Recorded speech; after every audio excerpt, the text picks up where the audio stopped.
Well, I'm just a teenage dirtbag baby.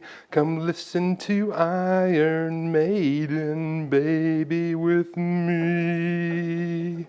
Hey guys, welcome back to the channel. This is the type of thing I've been wanting to do for a long time. And that is not to sing you Wheatus covers, although if there's popular demand, I guess I can keep doing it. That is to talk about tools I have owned for a long time. You guys probably heard me pontificate in some of my other videos that I do not like watching channels that specialize in reviews for brand new tools, because anybody can take something straight out of a box, use it twice, say this is awesome, and then go along their merry way and collect their views and YouTube fame or whatever. I want to talk to you guys about stuff that I've owned for a good long while. And I bought this thing in, I think, 2005. It is currently January 2020. So I've owned this thing for 15 years, which makes it a teenager. It is a fair complaint to have for this video or these types of videos, because I'm going to be doing a bunch of these. Stuff I've owned for a long time is that you can't go buy exactly this anymore. All that really means is you can't go buy this new. You can go buy this on Craigslist, you can go get it at a pawn shop or anywhere else like that. Beyond that, the ones they make right now don't really look any different than this thing, or not in any kind of an appreciable way, and you'll get some other angles of it as we're talking more about it. I don't really think they're that different. When I bought this, Ryobi was a budget Home Depot brand. You know, right now, Ryobi is a budget Home Depot brand. They're not marketing this stuff to professionals. They're marketing it to, weekend warrior homeowners, people like me. I've probably used this thing a couple dozen times over the years. It's mostly just cut a bunch of 2x4s and stuff like that here and there. It'd probably be great to do the millwork kind of trim out for a bathroom remodel or something like that. That's the bread and butter of a guy like this. It's not intended to be on a job site, just whipping ass all day, every day for 15 years and then expect it to still run. That's not what this is. And what this guy is a Ryobi 18-volt cordless compound miter saw. So it's a chop saw. And there's no battery in it. There's not going to be a battery in it for this segment of the video because we've got some things to do to it. With all that said, I've really enjoyed owning this thing. It's been a great tool for me. I said I don't need to use it all day, every day. I don't think that's the market segment this thing is meant for. And at the time I bought this thing, I bought it as like an open box return or something like that. I think I paid like 50 bucks for this thing. I would buy these things all day, every day for 50 bucks a piece. It's absolutely great for that price. And in that price segment, even under about $100. 15 years ago, you weren't buying much of anything other than this. I already had the 18-volt batteries and all that stuff because I already had my other Ryobi tools. So I just thought, yeah, that'll be a handy thing to have in the future, even if I do get a better chop saw at some point, which so far I haven't, because this thing does pretty much all I need it to do. But I looked at Home Depot's website earlier today before I decided to fire off this video, and it looks like on sale, their modern equivalent of this thing is $150. I'm not so sure I would jump into this guy for 150 bucks. You're gonna have to think that through pretty carefully and examine the whole market before you commit to that amount of money. Just because at the $150 price level, there's a whole lot of other options than one of these that just didn't exist back when I bought it. Speaking of, since I bought it, this is still the original blade. You can see, I've used it enough to take the paint and stuff off it, but I haven't really worked this thing to death. For my use, it's been great. One thing that I've really always liked about this thing is that it's super small and it's super portable and lightweight, and obviously that's exactly what you want out of a cordless tool. This guy has lived in my basement or in a Rubbermaid tote or under my bench or whatever its assorted periods of its life. I mean, you can see it's kind of corroded because it's just hung out, and it's never been in my way. And that's great, because if I'd have bought a bigger version of this, it would have constantly been in my way, and I just don't need it all that often. The only real complaints I have with the thing is that you might only be able to cut, I think, about a 2-inch high board. So if you want to put a 4x4 in here to trim it, you have to flip the board over to do it. And I have done that. This has cut 4x4 hardwood posts before. And it does a fine job. The other thing is, obviously, this thing's none too powerful. It comes up to speed, and the speed is what you get. It's not variable or anything. But when you go to make your cuts, you have to really monitor your feed rate, meaning how fast you push this thing down. You don't want to just chop into it like you might an $800 saw. If you just let the saw blade do the job and take its time, it'll go ahead and cut cut through what you need it to and it'll do a nice job. I actually have not used this thing in so long that I've never used it with anything but an iCAD battery. Back in the day, this thing would just eat an iCads up. You would get a handful of cuts on a 2x4 and your battery would be done. I'm hoping with the lithium-ion batteries it holds up a little bit better. The truth is I only need to make 5 or 6 cuts today. It's not all that often I find myself in the position of my wood being too long. And when it's all packed away in convertible mode here, the thing is just really nice to deal with. I would guess, that was at like basically full arm's length for me. That thing probably goes 15 pounds. It's probably about twice as heavy as a gallon of milk. It's really not a ton, but it's super great because you can dig that thing out of your basement or from under your workbench or your shed or whatever, and you can take it out in the front yard, make your cuts, blow the thing off with some compressed air, put it away, and you've never made a mess in your house or your shop or anything else. So you can just take this thing wherever you want to go and use it. Should be obvious that with a cordless tool that's what you do, but with something like this, it's, at least to me, it was kind of non-obvious that that would be a nice feature to have. It's just to be able to take my mess somewhere else and just leave my mess where I did the work. However, this thing is not completely without sin. And I have a feeling this might be why it was an open box. Every time I've ever used it, the thing is out of square by like 3 degrees or so. And I've always just cheated it. And it never even occurred to me until disturbingly recently that maybe that's adjustable. And I pulled an owner's manual for this thing at this point like years ago, and I still never got to it. And sure enough, yes, you can adjust it. There are some Allen screws back there that we can back off. I believe that's one of them right there. And you can crack those loose and then adjust this thing so it's actually square to the fence. And today, that is what I'm going to do. The actual review of this thing is pretty straightforward. For 50 bucks, if you can get one of these, it's a no-brainer. Totally do it. For 150 bucks, really think about what you need to use one of these for. But as has kind of been the theme lately, that was the review. Here comes the repair, because every freaking thing I own is broken. So let's get this thing dialed in. And to do that, we're going to take our 6mm Allen and crack that guy loose. So that's plenty, and it's Buddy from around the way over here. I'm quite sure that's plenty too. And now we should be able to give it the old wiggle jiggle. Oh yeah, see how she's all wiggly now? In fact, that's probably too much wiggle jiggle, but that's the idea. And what we're gonna do is take our square and we're going to lock this guy in to the blade. I'll try and get you a better shot when I actually get to doing this. And use this square to square this thing up to the fence, tighten those screws back down, and hopefully we end up with straight cuts. But before I do that, the surface of this thing is so crapified up that the square rides really rough on it. And if we want this to be square, we should probably make sure it's clean before we start. So I'm just going to take probably some Windex and paper towel and go over it, and then I'll probably hit it with some WD-40 on a paper towel. And then if I need to, we'll hit it with some steel wool on a paper towel to get maybe some of the surface rust off that might not otherwise cooperate. And it is totally my fault that this thing looks this way. It's not a defect in the tool at all. I've just been completely careless with this thing over the years. It's just mostly been out of sight, out of mind.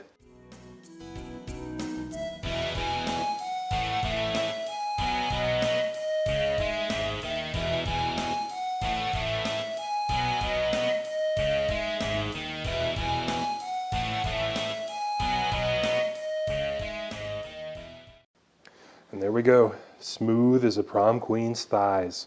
Or probably, I was never cool enough to go to the prom. And I probably didn't even like the girl that was the prom queen anyway. I'm gonna have to look into all this now because I'm obsessed with this whole notion. What we're gonna do here is I'm gonna clamp my square in,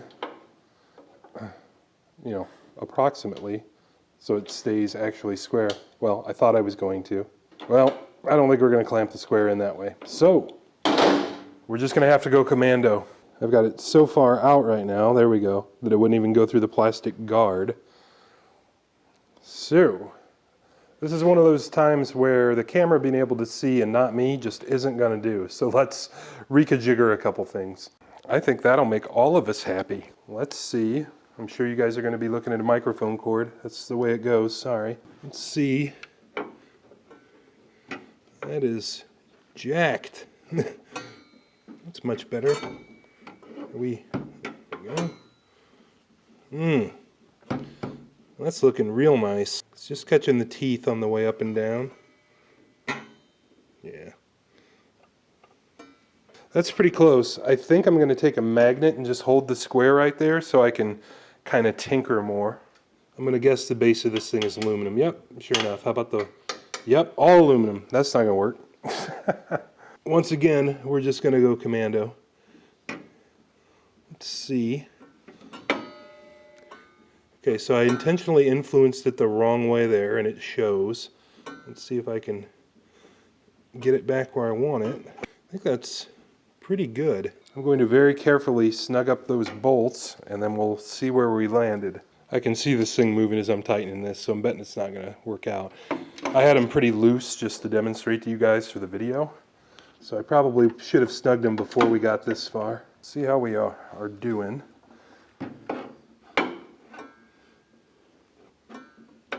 It looks like it could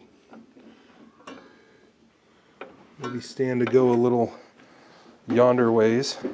See if we can just give it a bump. Seems like it could still go that way a little. I have to back that screw off just a touch. This guy over here. See if I can get it to be a little bit more cooperative. That's looking pretty nice.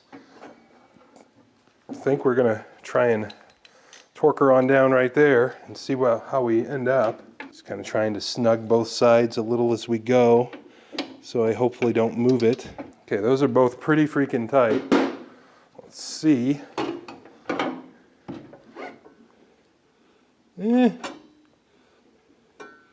Looks like it moved a little, but I don't think a ton. As the man says, I think for the girls I go out with, that's going to be okay. Might eyeball it up a little bit more and make small adjustments, but that is the idea of how to do it. Boys, I think we're sitting in high cotton now. Check this out. Bang! Nice and square. No shame in her game now.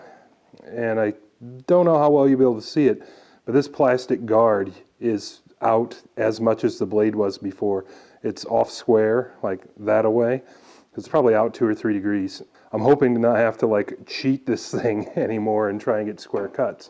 It looks like we should be nice and squared off now. Of course, I didn't check it against the other side of the fence, but you know, what are you going to do? If the fence is screwed up side to side, you're just out of luck. But I think we're good. That looks really nice. So that might well be why she was an open box return. Who knows? My dumbass was using the thing for 15 years without ever fixing it, so can't really blame that guy either, I guess, for never having read the instructions. I know, I should leave well enough alone and not even look, but we're gonna have to. Looking pretty damn good that way too, guys. Again, the camera's only gonna help you so much, but here in Realityville, that's looking nice. I'm happy with it. And I did, to the best of my ability, check it this way too. With the tools I have and everything, it's kind of precarious to do it, but it looks like it's within the realm of possibility, so And back here you can kind of see the old witness mark for how far that thing moved. You can see like that chunk of crap or whatever right there, that scratch. I don't think we could have seen that before, so we've shifted this thing that far. For fun, let's look at the other side, see if we can get a better picture. Yeah, I think it's quite a lot easier to see over here. You can see that's probably, I would say, 1/16 of an inch that this whole block is shifted. So that was possibly why this thing was returned to begin with. But yep, I think she's going to be nice and square now. We'll take a test cut and we'll find out.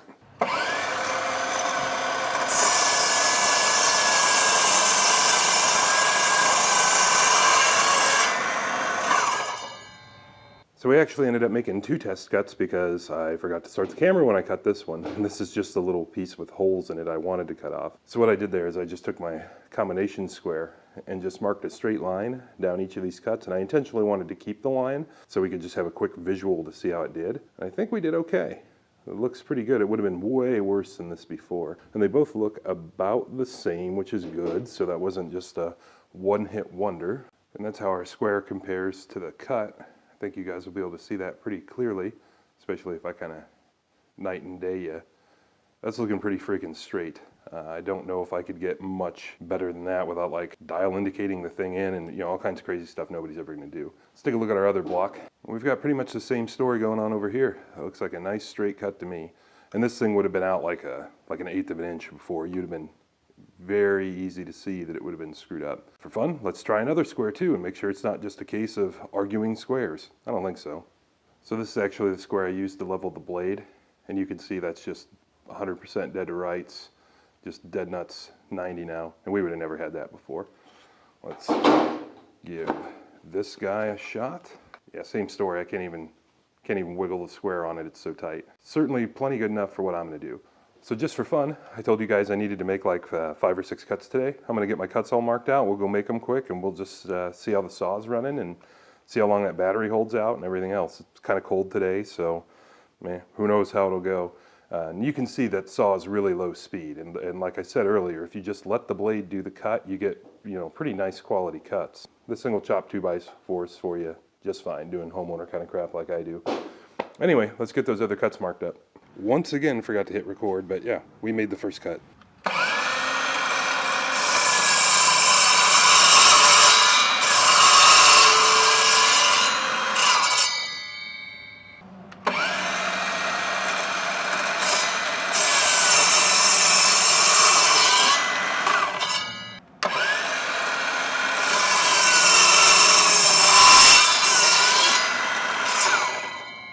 And like I mentioned earlier, since you can just use this thing anywhere you want, you just pick it up and go, you leave your mess wherever you were. So I'm outside on the front porch, and no worries. We stick our teenage dirt bag off. It looks like we actually probably should have angled that like downhill. Get the crap out of it we can. Just go dump it in the trash. And now I'm just gonna hit the thing with compressed air. And it would, of course, be nicer if it wasn't, you know, snow raining right now, because then all the dust would just go away. But we'll have a slight mess, but not much.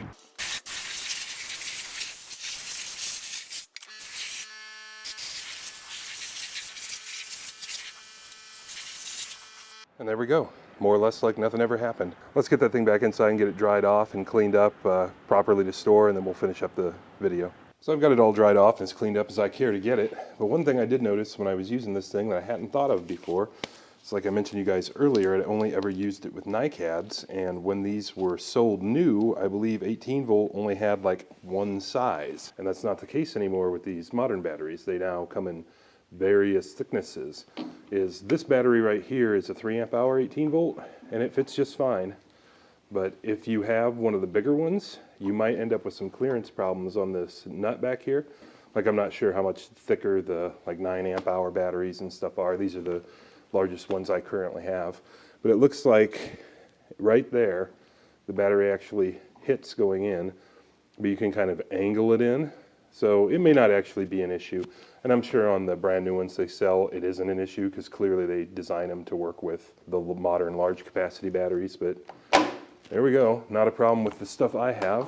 And if you are curious, this should have been a brand new charged battery. When I started, I failed to check it.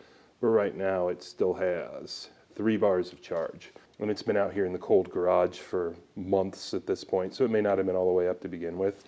But this is basically replicating the experience I've had with this thing in the past. With like a brand new good condition battery, this thing will probably make 20 or 30 cuts for a battery. So I think earlier I said a couple handfuls, that's kind of what I mean. It's really never been a huge problem for me, because I don't frame houses with this thing, I just do little knick-knack stuff. So FYI. So earlier I also said this thing would only make about a 2-inch thick cut, and I'm going to show you what I mean. This is a 2x4 chunk that it actually did just cut. I'll slide it in up against the blade, and you can see there's only about a 1/2 inch gap between it and this motor housing here. This may or may not be the same on the ones they currently sell, but I imagine it probably is. So you can, and I have, cut 4x4s with it, but you have to, cut as far down as you can until you hit that. Flip your board over and then make the cut on the other side to complete it, just because that's about all you get. Probably 5 inches thick or something. If you're doing baseboard, you can just lay it flat. Well, that's pretty much all there is to it, guys. Like I said earlier, I've really enjoyed using this thing. It is absolutely great for the kind of stuff I do, where every handful of years I need to cut a handful of boards. If you can get a good price on one of these, either used on eBay, or if the new version of these at Home Depot goes on a super sale or something, and you think this is something you would like, I think you would probably like it too. Just at the price point these are at new, I'm really not so sure. I would have to research the rest of the market and just see what a small portable 110 powered miter saw would cost. But I've really liked this one. If you are curious as to why we're cutting little pieces of wood, you're going to have to subscribe and come back for that video. I'm not going to give it all away in one shot. But as always, guys, I really appreciate you stopping in for this one, and we'll catch you on the next one. I'm Max, that's Saddington Bear, and we make videos like this all the time. Here are a couple links to some other videos we've made, and we really appreciate you guys stopping in.